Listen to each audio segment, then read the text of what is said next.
diduga menyelewengkan atau melakukan penyelewengan uang negara, uang daerah pendengar ya. Dan ini diketahui setelah BPK Perwakilan NTT melakukan audit ya di Kabupaten Flores Timur. Informasi selengkapnya pendengar terkait dengan hal ini, kami akan mewawancarai Wakil Bupati Flores Timur Agustinus Payangboli. Pro 1, Kanal Inspirasi. Pak Wabub, selamat pagi. Selamat pagi, salam sehat. Salam sehat Pak Wabub. Pak Wabub, ini terkait dengan 10 ASN begitu yang diduga melakukan penyelewengan dana atau keuangan daerah seperti itu ya. Sejauh ini seperti apa update informasi terkait 10 ASN ini Pak Wabub? Jadi gini ya, dalam tata kelola pemerintahan, yang di dalamnya aspek penting keuangan, itu kalau kita lihat di Indonesia, selalu saja ada ruang-ruang penyalahgunaan akibat adanya kesempatan, bukan saja karena adanya niat ya. Misalkan kita orang pegawai, misalkan bendahara ya, ketika ada urusan mendadak, kemudian ketiadaan uang pada saat itu,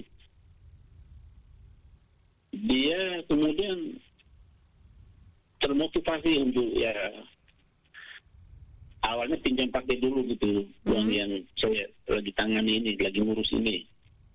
Kemudian lama-kelamaan kan nggak sanggup mengembalikannya pada waktu tertentu, jadi temuan.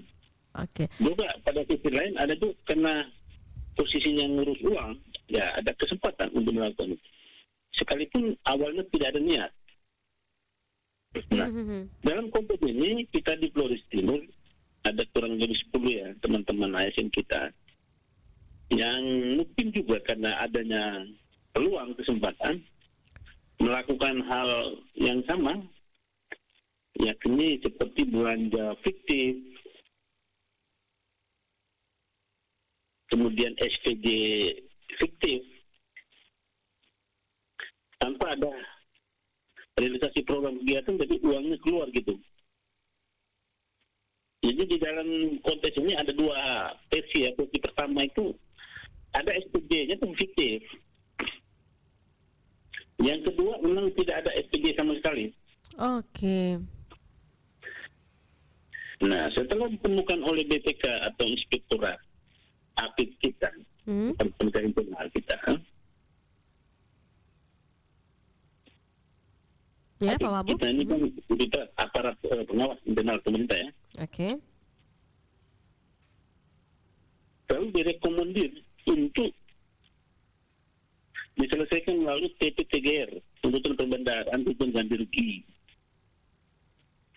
Memintanya wajib dikembalikan dalam waktu 60 hari. Ini harus TPTGR begitu ya Pak Wabub untuk 10 ASN ini.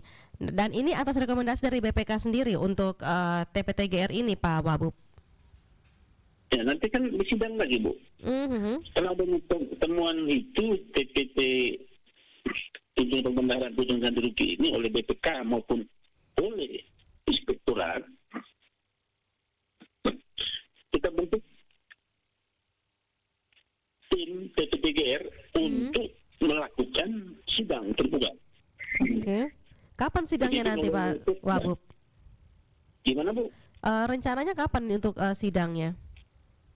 Ini kan selain proses pengembalian dulu. Jadi pengembalian dulu baru dilakukan sidang seperti itu ya? Enggak, sudah sidang. Sidang ini kan semacam pengadilan apa ya, mini itu, dipimpin oleh Sekda, dibantu oleh tim yang lain, terasisten dan lain-lain. Kemudian melakukan sejumlah klarifikasi ada yang bersangkutan. Bagaimana saudara melakukannya? Apakah saudara melakukannya? Apakah saudara bersedia mengembalikannya? Kemudian diberi waktu di 60 tantangan hari. perjanjian untuk bersedia mengembalikannya gitu. Oke, dan ini dari 10 ASN mereka semuanya menyatakan bersedia begitu ya. Sebenarnya berapa Bersedia. besar nih kerugian keuangan daerah ini dari penyelewengan yang dilakukan oleh 10 orang ASN ini, Pak Wabub? Ya agak banyak gitu. Bisa Anda sampaikan kisarannya mungkin supaya bisa diketahui dengan jelas ini? Kisarannya hampir mencapai 1 miliar ya. Ini total dari 10 ASN atau masing-masing ASN ini? Total. Total semuanya hampir 1 miliar rupiah begitu ya. Nah ini kalau sampai hampir 1 miliar. hampir 1 miliar. Oke, kalau dalam waktu 60 hari mereka tidak bisa melakukan TPTGR ini apa nih konsekuensinya, Pak Wabub? Kan dalam sidang terbuka disampaikan dalam jangka waktu sekian saudara tidak melakukan niat baik Ya. untuk melakukan pengembalian pencicilan, maka dianggap kasus korupsi bisa Dipidanakan begitu. rekomendasi ke aparat pengawas eksternal pemerintah, yakni polisi, jaksa gitu. Kan ada internal, ada APIP, ada eksternalnya. Eksternal kan APH nih, aparat penegak hukum, polisi, jaksa. Ya. Itu bisa di take off oleh mereka. Konteksnya sudah korupsi, tindakan korupsi gitu. Oke, jadi sudah harus Tetapi kalau dia sudah punya niatan baik untuk kembalikan, dan melakukan pengembalian, ya. itu juga Menjadi apa, Pak Wabub? Mohon maaf, ini agak terputus-putus soalnya. jika dalam proses ini sudah ada niatan baik untuk mulai mencicil, Ya.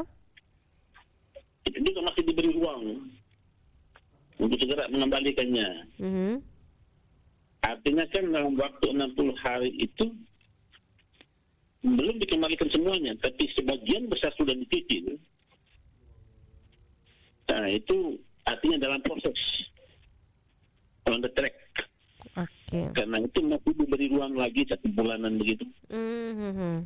Ataupun ada kesepakatan lainnya dengan niat baik untuk mengembalikannya. Oke, yang penting sudah ada upaya atau niat baik dari para terduga ini begitu ya, Pak Wabub. Selanjutnya nanti Banyak orang bertanya, kenapa tidak dilakukan penegakan hukum langsung oleh aparat pengawas eksternal? ya, apa menjadi pertimbangannya? Polisi, jaksa. Ya, pertimbangannya apa itu, Pak Wabub? Memang ada ketentuan kalau temuan oleh BPK itu kan ada ketentuan untuk diberi waktu untuk kembalikan duit itu. Kalau mengakui punya niat baik untuk kembalikan, ada ruangnya gitu. Oke. Untuk selamatkan uang negara kan ada 2 metodologi itu, Bu. Oke. Begitu, Ibu. Oke, baik. Lalu Pak Wabub, ini apa yang bisa Anda sampaikan untuk mengedukasi begitu ya, supaya ini kejadian yang terjadi atau menimpa 10 ASN Flores Timur ini juga menjadi pembelajaran begitu ya untuk ASN-ASN lainnya supaya tidak melakukan hal serupa seperti ini. Yang mau disampaikan silakan, Pak Wabub. Jadi gini, untuk teman-teman ASN atau siapapun dia orangnya, kalau saya sendiri di akil-akil pegawai, saya selalu selipkan pesan-pesan untuk siapapun kita, apapun posisi kita, apapun kerja kita, kepala ataupun pegawai biasa, wajib melakukan pekerjaan tambahan, yakni wirausaha. Usaha-usaha untuk mencari kehidupan yang lebih layak di luar dari tugas pokok kita. Wirausaha ini kan sederhana aja, bisa pinjam uang 10 juta di koperasi, di bank, bisa buka kios, pulsa, jual apa saja barang-barang lain. Intinya ada ketambahan penghasilan di luar dari kerja pokok, sehingga menutup ruang kita untuk penyalahgunaan uang negara. Jadi sebenarnya masalah eksternal yang mendorong seorang untuk boleh melakukan sesuatu. Salah kebutuhan saja. Oke. Misalnya kita ada utang. Yang kedua, lihat Tapi saya selalu menyampaikan bahwa jangan mengumpulkan banyak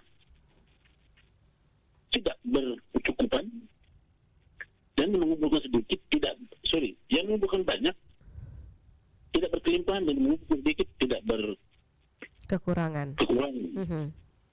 Artinya apa? Kita hidup menurut budaya kita yang ada. Yang penting kan kita menikmati hasil keringat kita dengan baik, tenang. Lalu sambil itu bersyukur ke Tuhan. Oke. Bila kemampuan kita itu belanjanya sebulan 2 juta, ya kita sesuaikan belanja 2 juta itu. Kita nggak bisa maksa sampai 10 juta. Nanti kan bisa timbulkan niat-niat lain yang tidak bagus gitu.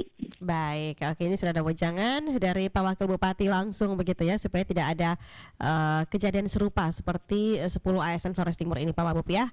Pak Wabub, ini terima kasih bersama dengan Pro 1 RRIND, mudah-mudahan ini lancar begitu ya untuk segala prosesnya penyelesaian dari kasus ini, Pak Wabub. Selamat pagi Pak Wabub, salam sehat selalu, salam sukses. Salam sehat, Tuhan memberkati. Amin. Wakil Bupati Flores Timur Agustinus Payangboli, pendengar ya, terkait dengan 10 ASN di Flores Timur yang diduga melakukan penyelewengan dana daerah. Pendengar, saat ini sudah diproses.